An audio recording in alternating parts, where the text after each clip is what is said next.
Greetings, and more greetings to you, good people. My name is DJ Holly, and welcome to Point 5 Creative Studios. Chitubu che content, chitubu chisingapu, chitubu chinonwa nemunhu wese, chitubu chakavhenekwa, chikaongororwa nana mazvikokota kunzi aiwaka. Chitubu ichi chine content iri healthy, content yakachena, yakakodzera kunge chikonsumwa nemunhu akaita kunge iwewe. Ndosaka uri panapa muzuva ranhasi. So if it's your first time here, dzvanya subscribe button and the notification bell so that you don't miss out on any exciting content uploaded. Asi kana wanga wagara uri mugaro wepanapa dango kutenda nekuita sei nokumza kubhadhara rent. Thank you very much for supporting Point 5 Creative Studios. Right, patinokuudzai munenge muchiti tiri masatanist, tiri kuita go against vanhu vaMwari, ticharohwa neshamu, tichazobviriswa, tichazoita sei, but tichingokudza chokwadi.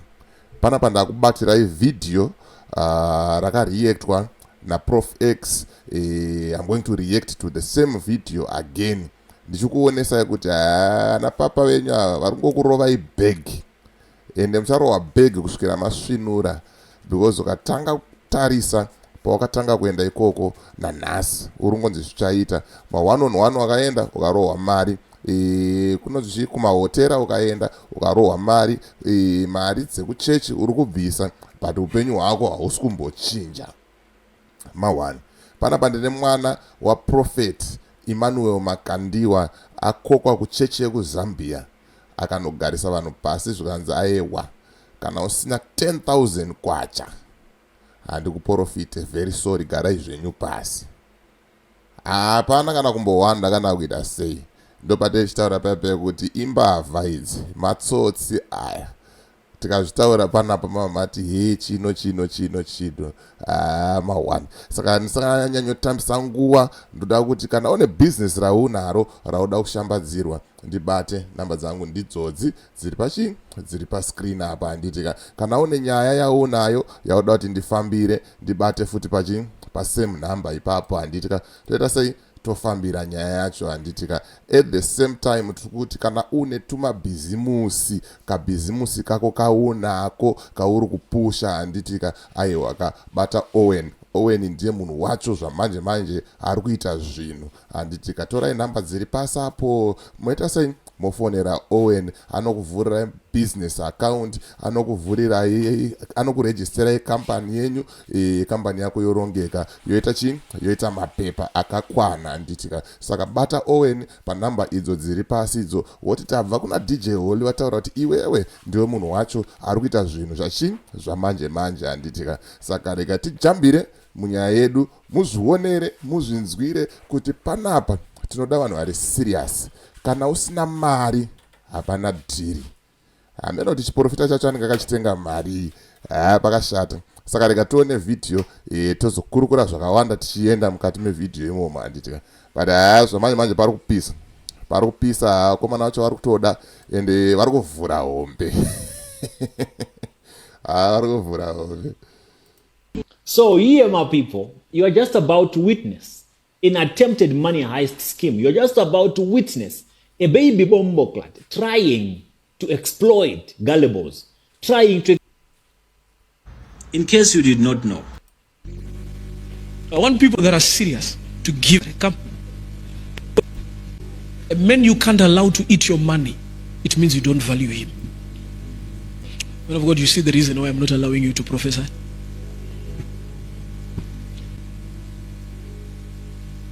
So I'm looking for people that are serious.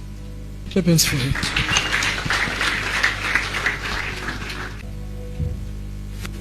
When you come here, you are supposed to be telling me figures. Okay? Figures. Nothing else. No problems. I'm not asking you problems.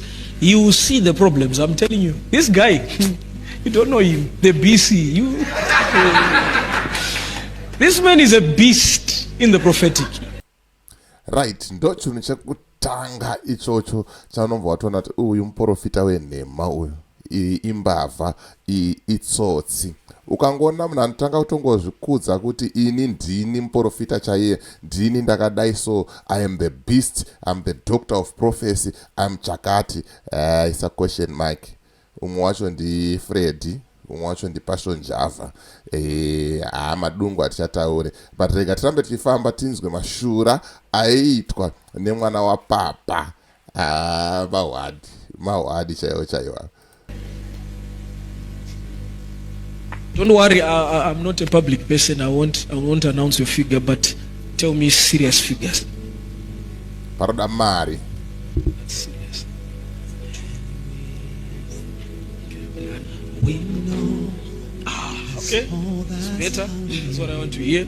Oh, you told. So here, my people, you are just about to witness an attempted money heist scheme. You're just about to witness a baby bomboclat trying to exploit gullibles, trying to extort money from the unsuspecting. And this is happening in Zambia. You know, Zambia is one of the most fertile ground for any form of charlatanism. If you want to make a quick buck, go start a shrine in Zambia as soon as possible. Because Zambians are not only gullible, but Zambians are too religious, and they confuse that for spirituality.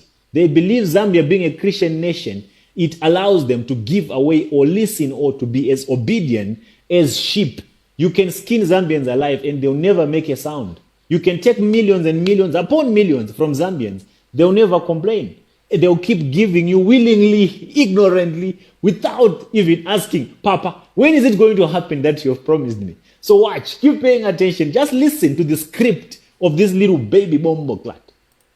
Right, murungozvinzwira hanzi Zambia yakangofanana neZimbabwe. Aiwa, isusu tinonamata baba, tinotenda ende tinotobhilivha, ende maZimbabweans akangofanana nemazambians pakupusa.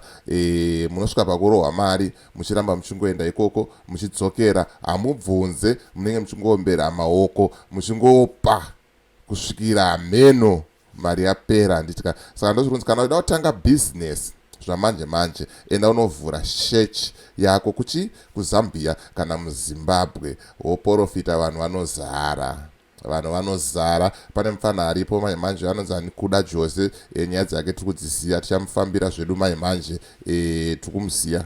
Musafunga kuti kana tisingataure nezvadzo tisingadzizive, tinenge todziziya ende tinadzo, ende akavhura church manje ari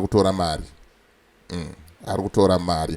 But tikuzviziya nditika saka rega tinzwe kumberi kunzi hanzi script rakamira sei. Aiwa, zvanhasi tikumbotaura nyaya yapapa Emmanuel Makandiwa. Saka hanzi business riri kubhadhara zvamanje nekuoma kwakaita zvino. Vhura church. Ukavhura church haunenge wapo. Wosiya zvokuimba sungura zvaProphet Miracle Paul, worohwa zvako chiprofita baba, unoita mari, ende kupusa kwakaita vanhu vacho vanoramba vachizara vachienda ikoko. Are you thinking of Eddie? Go. I know you are thinking. Go back, Ed. Go back. I want seriousness. Are you married? No, I'm a student. You're a student. It doesn't matter. Are you married? No, that was the question. Wasn't it? It doesn't matter whether you're a student. You can be married, my sister. I'm a student. It doesn't matter whether you're a student or not. Do you have a husband? Because they know all the women that come. And for a fact, the majority of women that go to these baby bomboclat shrines, they want marriage. And the majority of men, they want money. So they already know before they can give you a false prophecy that it's either you want marriage if you're a woman.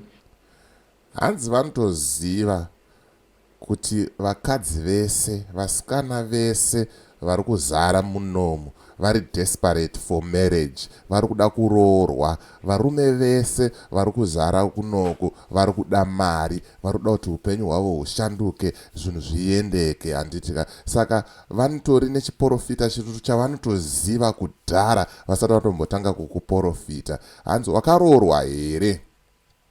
Zvikanzi aiwa ndiri mwana wechikoro, zvikanzi hazvina basa, unogona uri mwana wechikoro asi wakaita se wakaroorwa. Anenge anonakirwa nekanaisi, murungu wakaonawo from back view yacho kuti amawane kari kuoneka kuti haakaripo pamukuru akati wakaroorwa here iwo. Zvikanzi ame student. Rega tione kuti aufa pambera. Okay, Pastor Prophet Gilbert, how much is serious here? When somebody is giving seriously, they started how much? Just they can start at serious. Okay. You said what? 10,000 kwacha. That's serious. He's telling me that at least if you are giving seriously, you start at the amount of 10,000 kwacha. I don't even know how much is that. Now, two baby bombo clats are conniving. Two baby bombo clats are setting the masses up. Papa, prophet, how much is serious money? 10,000 kwacha. How much is 10,000 kwacha? Let me check. Let me look it up the internet. It's $380. So they want everyone to give them $380. These two baby bombo clats. $380, close to $400. For what exactly? What value has been exchanged that calls for one to part with $380 simply because of prophecy? If you don't give me this money, there will be no prophecy. This is sad. My father, how are you? How are you, sir? How are you?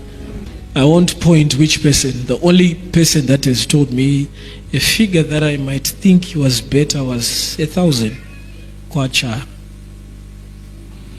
Everyone is below that. So I'll just let them sit down. It is well, my brothers and sisters, you can go and sit down. God bless you. Unless the man of God decides to prophesy, he decides. But I've decided. I'm sorry. I need people that are serious. Hanzi ndine urombo. My brothers and sisters, you can sit down. Ndokuda vanhu vari serious panapo. Apo unengoenda kuchechi uchiti ndikuenda kunobatsirwawo nhamo dzangu dzipere, zvinhu zvangu zviendekewo ndisangane naJehovha. But wosvika womba waudzwa nzi mari yausina iyoyo yautirada kutsvaga, bhadhara iyoyo tikupe chiprofita. Pakashata baba, pakashata. But vanhu vanongorasika pano padiki diki.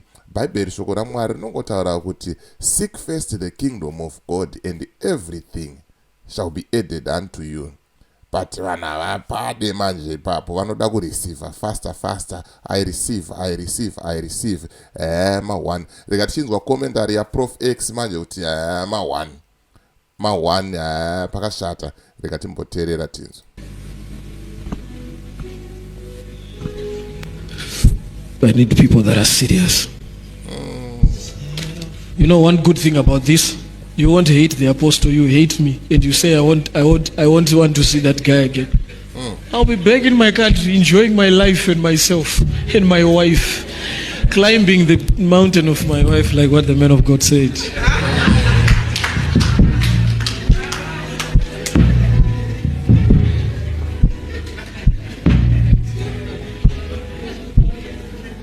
When I say serious, I mean serious.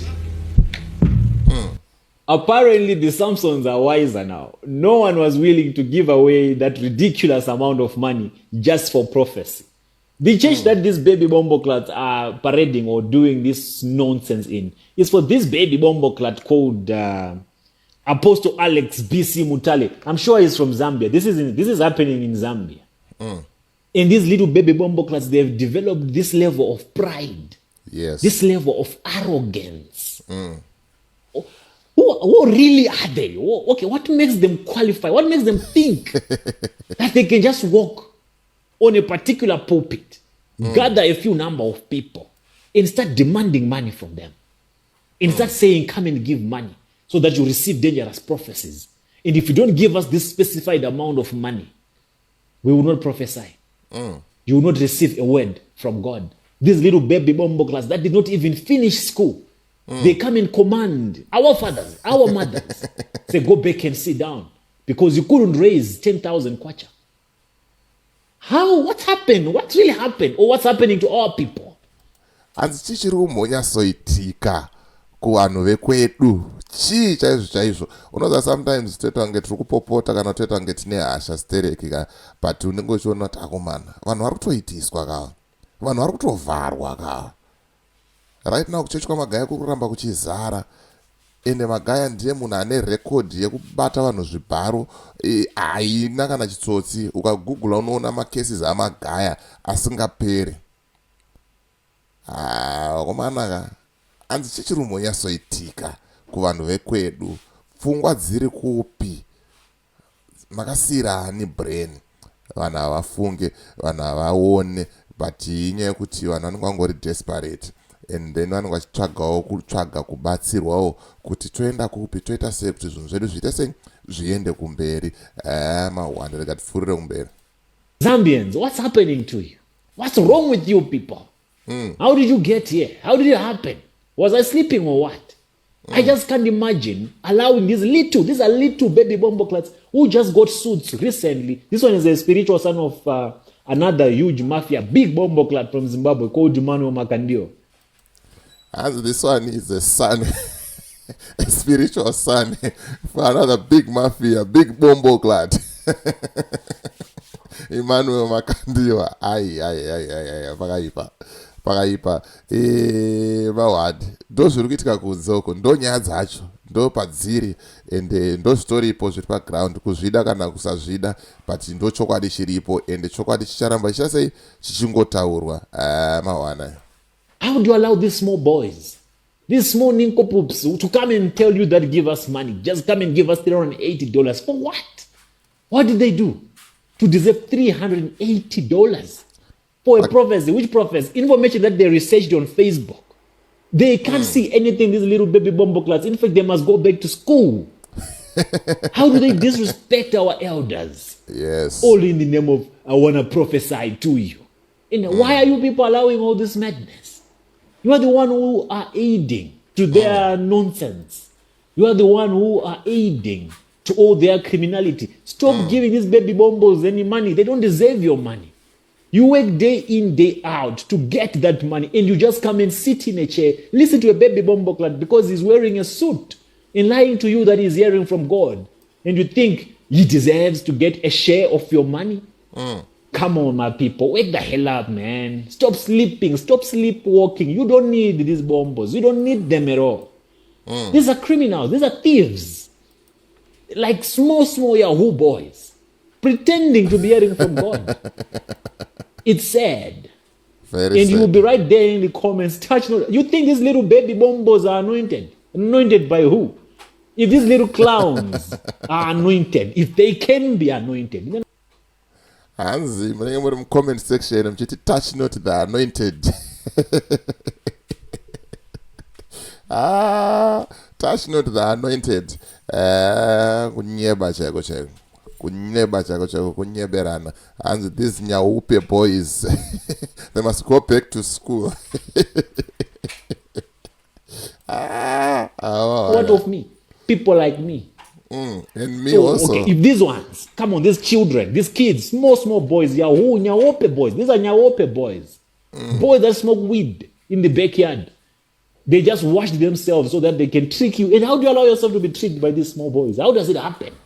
These are kids that we should be giving hot slaps each and every day when we meet them to put them to order. Because if we allow this cancer to spread, they're going to become big bombos like TB Joshua, big bomboclats like Jeremiah Motofofane, like Paul and Angel, like Joshua Iginla.